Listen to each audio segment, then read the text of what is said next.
শিরোনাম প্রবাসের আকাশের নিচে। রাত ৩টে।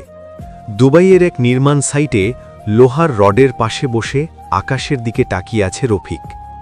আকাশটা খুব চেনা নয়, না আছে গ্রামের মতো তারাভরা শান্তি, না আছে মায়ের ডাকে ঘুম ভাঙার স্নিগ্ধতা। এখানে আকাশও যেন ভিনদেশী। রফিক চোখ বন্ধ করল। চোখের পাতার ভেতর ভেসে উঠল বাংলাদেশের একটা ছোট্ট গ্রাম, নাম চরখালিপুর।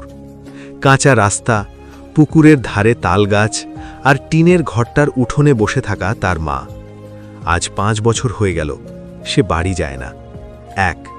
যাওয়ার গল্প। রফিক খুব গরিব ঘরের ছেলে। বাবা মারা গেছেন বহু আগে। মা, ছোট ২ বোন, এই ছিল তার সংসার।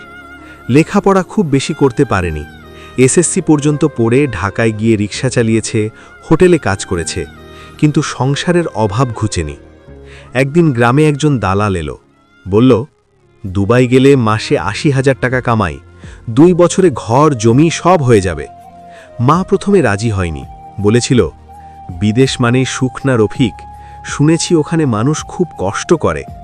কিন্তু রফিকের মনে তখন শুধু একটাই ছবি, মায়ের জন্য পাকা ঘর, বোনদের জন্য পড়াশোনা আর নিজের একটা সম্মানজনক জীবন। সব বিক্রি হলো। মায়ের শেষ গয়না, পুকুরের পাশের একখণ্ড জমি। দালালকে টাকা দিয়ে রফিক বিদেশে পাড়ি জমালো।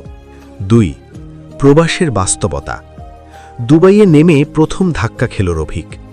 চাকরি ছিল না সেই কথা মতো। থাকা ছিল ১২ জনের সঙ্গে এক ঘরে। কাজ, রোদে পুড়ে বালির ভেতর দাঁড়িয়ে দিন রাত খাটুনি। প্রথম মাসের বেতন পেয়ে সে চুপ করে কাঁদল। ৮০,০০০ তো দূরের কথা, হাতের খরচ বাদ দিলে দেশে পাঠানোর মতো কিছুই থাকত না। তবুও সে হাল ছাড়েনি, কারণ ওর মনে ছিল, আমি যদি ভেঙে পড়ি আমার পরিবার ভেঙে যাবে। ৩ ফোনের ওপারে মা। প্রতিদিন শুক্রবার রাতে সে মাকে ফোন দিত।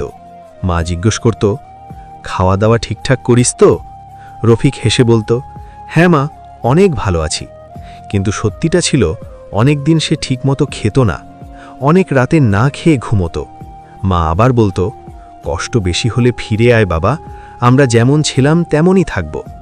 রফিক তখন চুপ করে থাকত। কিছু কথা বলা যায় না, গিলে ফেলতে হয়। ৪ প্রবাসীদের বন্ধুত্ব। ওখানে রফিকের মতো আরও অনেক মানুষ ছিল। কেউ সিলেট থেকে, কেউ নোয়াখালী, কেউ রাজশাহী। একসাথে খেত, একসাথে কাঁদত, একসাথে স্বপ্ন দেখত। তাদের একজন ছিল সালাম। সালাম বলতো, ভাই, আমরা বিদেশে টাকা কামাতে আসিনি, আমরা এসেছি জীবন দিতে। একদিন সালাম কাজ করতে গিয়ে উপর থেকে পড়ে গেল। কোম্পানি চিকিৎসা করালো না ঠিকমতো। ২ মাস পর সে দেশে ফিরে গেল, লাশ হয়ে। সেদিন রফিক প্রথম বুঝল, প্রবাস মানে শুধু টাকা না, প্রবাস মানে মৃত্যুর কাছাকাছি দাঁড়িয়ে বেঁচে থাকা। ৫ ভালোবাসার বিচ্ছেদ। গ্রামে রফিকের একজন ছিল, মিতা। চুপচাপ ভালোবাসা, কথা কম, অনুভূতি বেশি। বিদেশে যাওয়ার আগে রফিক বলেছিল, ২ বছর পর ফিরে এসে তোকে বিয়ে করব। ২ বছর গেল, ৩ বছর গেল, ৫ বছর গেল। একদিন ফোন এলো, মিতার বিয়ে হয়ে গেছে। রফিক ফোনটা হাতে নিয়ে বসে রইল অনেকক্ষণ, কাঁদল না, কারণ প্রবাসীরা কাঁদতে ভুলে যায়। ৬ বদলে যাওয়া মানুষ।